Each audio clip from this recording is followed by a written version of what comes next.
As an anthropologist, I'm interested in understanding mankind, in how civilizations developed, and how religions came to be.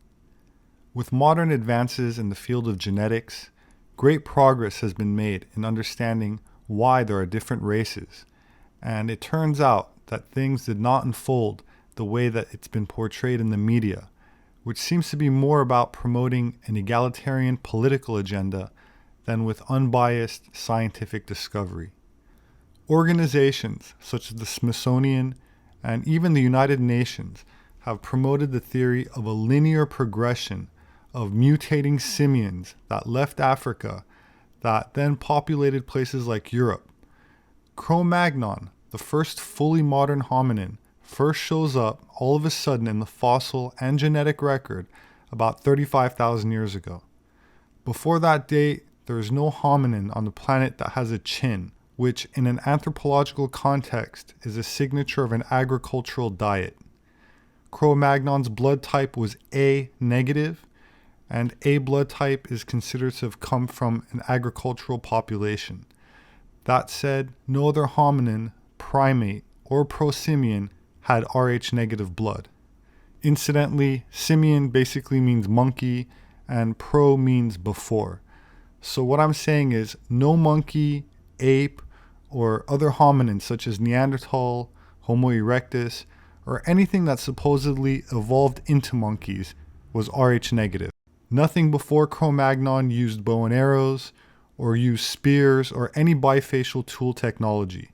And to top it off, Cro-Magnon was taller and had a significantly larger cranial capacity than today's average. So the Darwinian model is not only inadequate and obsolete, it seems to me that the ancient myths and legends are a more realistic explanation for what happened during the late Pleistocene, or Ice Age, than the out of Africa model, which is looking more and more like a really bizarre fairy tale. In my book, Species with Amnesia, I identify Cro-Magnon as a likely candidate for what civilizations like the ancient Egyptians, Greeks, and Basque call an Atlantean.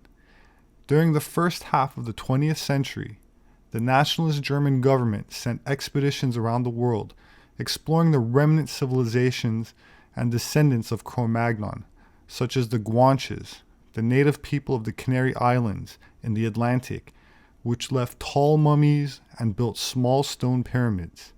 While this research was shunned by the British, who won World War II, during the first half of the 20th century, the British Museum instead displayed the Piltdown Man, a scientific fraud of an orangutan or baboon's jaw glued onto a human skull, filling the academic textbooks with lies and Eurocentric propaganda about a missing link found in England. It seems the concept of an ancient, advanced civilization which was decimated by cataclysms, but not before interacting with other primitive races around the world, is a much more credible scenario, even if it's not considered politically correct and fails to fit into the modern globalist political agenda. In my research, it seems the farther one looks back in time, the more advanced and impressive the architecture is, such as the massive megalithic constructions in modern Lebanon at sites like Baalbek, where each stone block weighs over 800 tons, much more massive than anything achieved by the Roman civilization, who also occupied the area and attempted construction there many millennia later. The same examples can be seen in places like Peru, where the pre-Incan civilizations produced a superior megalithic construction than the more modern civilizations that came after, which strikes me as counterintuitive if one were to adhere to the Darwinian model. According to the myths and legends, an advanced seafaring civilization established colonies around the world and even mated with and interbred with the various other types of hominins they encountered, which seems to be reflected in the genetic evidence that is currently being taught in universities. Yet ironically, one rarely sees mention of this on any mainstream media outlet or even in any movies.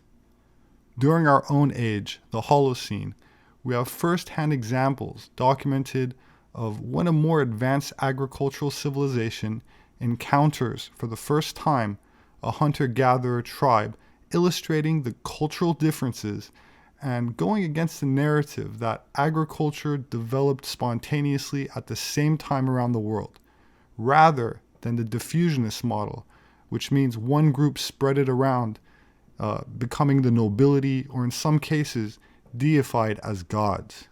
In the following clip, a native Wangkujanka woman who lives at Christmas Creek in Western Australia has seen many changes throughout her lifetime, but nothing so dramatic when, as a teenager, she saw a white man for the first time. I was born among the sandhills in my own country. There were no white people. We slept without blankets. All we had was a fire to keep us warm.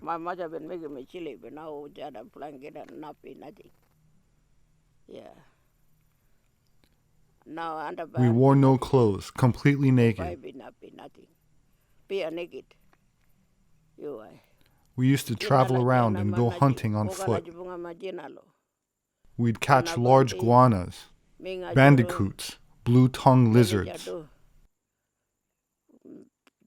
and possums. We'd eat every bit of these animals, even crush the bones and eat them too. My father and mother would both go hunting. My sister and I would stay near the camp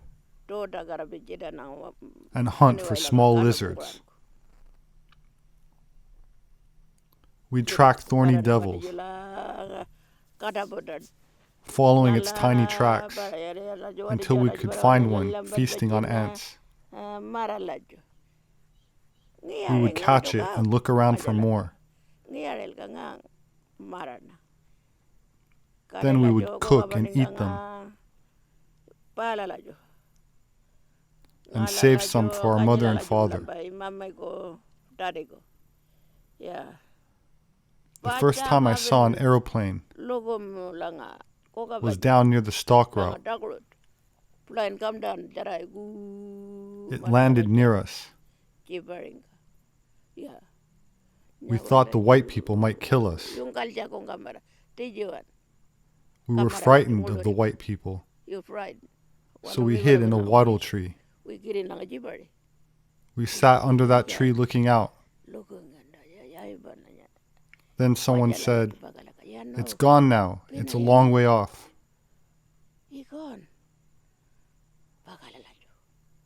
My father and mother were frightened too, afraid we might get killed. So we stayed under that tree and didn't go hunting in case the plane came back. We stayed there overnight. No food.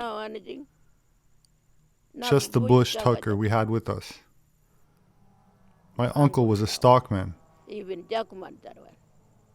had been all the way to Wiluna. He guided us part of the way to Balgo Mission. Then we made our own way. We had no food, so we ate bush tucker along the way. We got there and met the priest. He gave us lollies. No flour. Later on, we traded bush tucker for flour and got other things. That's where we learnt about white man's ways. We didn't know about white people before that. We don't know white people. The Catholics were good and generous. They gave us food and lollies and things because we didn't know about money. They taught us little by little until we gradually learned English and understood it. We were baptized with holy water. No more sin. The Angu people, also called the Tulambi, are a small tribe living mainly in the high, mountainous region of Papua New Guinea. Even though they're a short people, often less than 5 feet tall, they were once feared for their violent raids on more peaceful villages living in the lower valleys. Despite the high altitude and cold climate of their homeland, the Tulambi only wear a limited amount of clothing, such as a grass skirt. A film by Jean-Pierre Toutelet purports to show the first contact between the Tulambi tribe and white people around 1999. And although there was an anthropologist that claimed the footage was staged, he was sued for defamation and lost the case. From my many hours of similar footage that I have personally seen in school while earning my own anthropology degrees, I'll say that the footage looks authentic to me, so I'll play an excerpt now so you can see what it looks like when representatives from an advanced agricultural civilization encounters a hunter-gatherer tribe, and the religious implications that may come about from the discrepancy in appearance, knowledge, and technology.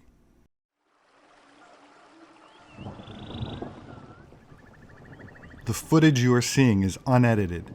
The only addition is the audio and my voice.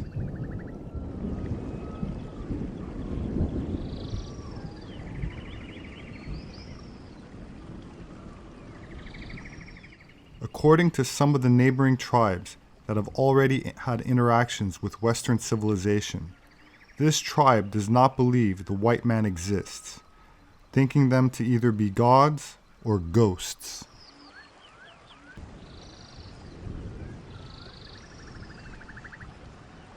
When Jean-Pierre loses his balance, they seem a bit reassured and approach with more confidence.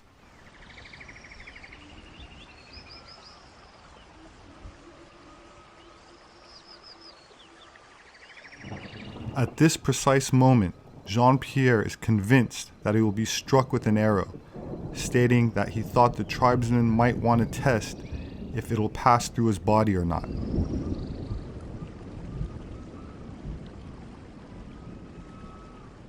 They seem to be both cheerful and frightened at the same time.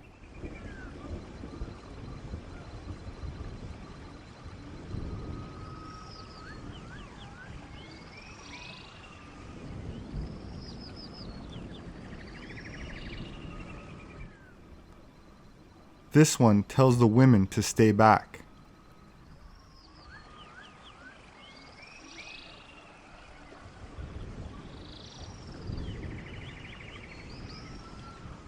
They make another attempt to cross the makeshift bridge, this time appearing more determined.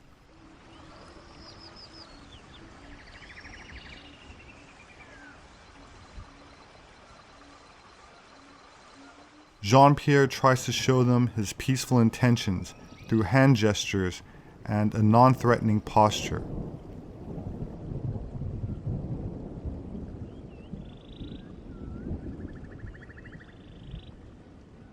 The cameraman is hiding about 60 feet behind Jean-Pierre.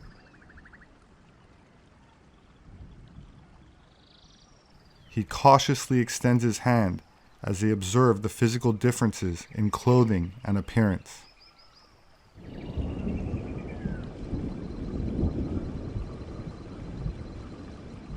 He sees the cameraman, who probably looks strange looking back through a camera lens instead of a human face.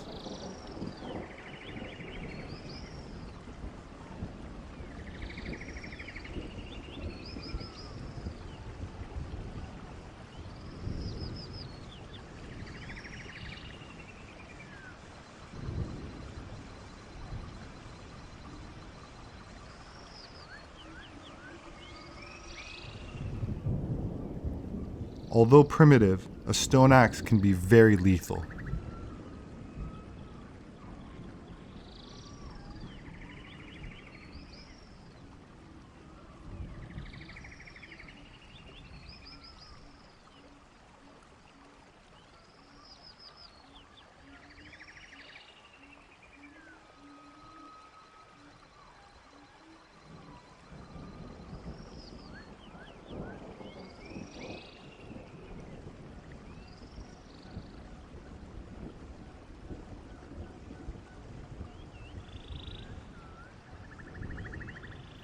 Again, Jean-Pierre gestures peacefully, extending his open hand.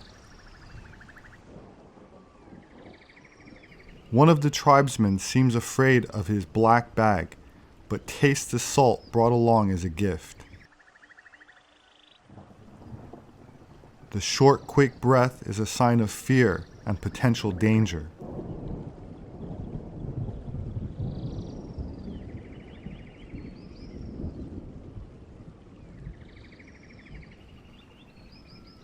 After the salt, they are introduced to matches for the first time, and one of the Tulambi burns his hand as if he can't believe the flame was real fire.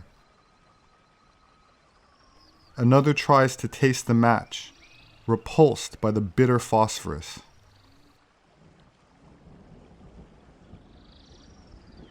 The gift of instant fire seems to win over the Tulambi, increasing their trust, or at least believing he is no immediate threat. And then, with one of the oldest gestures of humankind, the right hand, the weapon hand, is offered in greeting. The Tulambi look at John Paul's pale skin as if it could be paint, but notice his skin is warm, just like their own. It seems the Tulambi are finally prepared to believe their own eyes. He's real.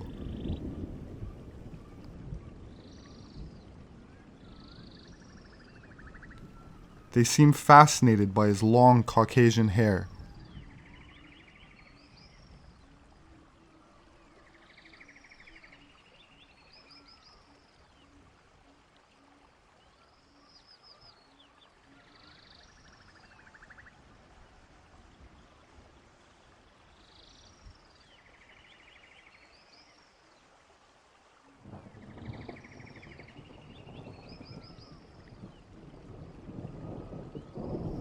It seems the Tulambi express a final acceptance, which is demonstrated by a head tap as Jean Paul is invited to cross the bridge to join them on the other side of the river.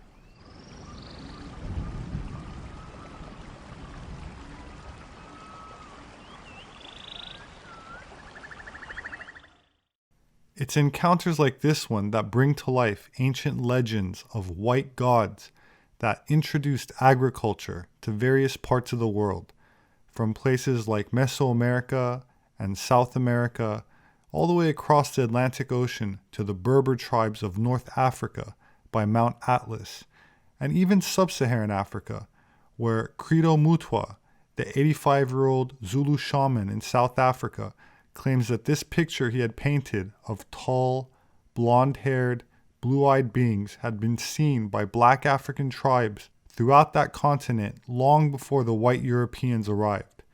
Credo, the official historian of the Zulu nation, said that when the Europeans first came, the black Africans thought they were the return of these same white gods, which they called Mzungu. As a result, they called the European settlers by the same name. This was very much the same reaction as the Central American people when Cortez and his Spanish invasion party arrived in 1519, and they thought that he was the returning god Quetzalcoatl, another god described as tall, bearded, with blue eyes. My name is Robert Sepehr. I'm an anthropologist. You can find my published books on Amazon. They make a great gift. I would like to thank those who support me through patreon.com. There should be a link below for those who are interested. I appreciate it greatly, so thank you. I also would like to extend my gratitude to anyone who shares these videos, as I rely on word of mouth. Please remember to hit the like button and to subscribe for updates. As always, I look forward to reading your thoughts in the comment section, so please leave a comment below. Have a wonderful week, stay safe, and I hope to see you again soon.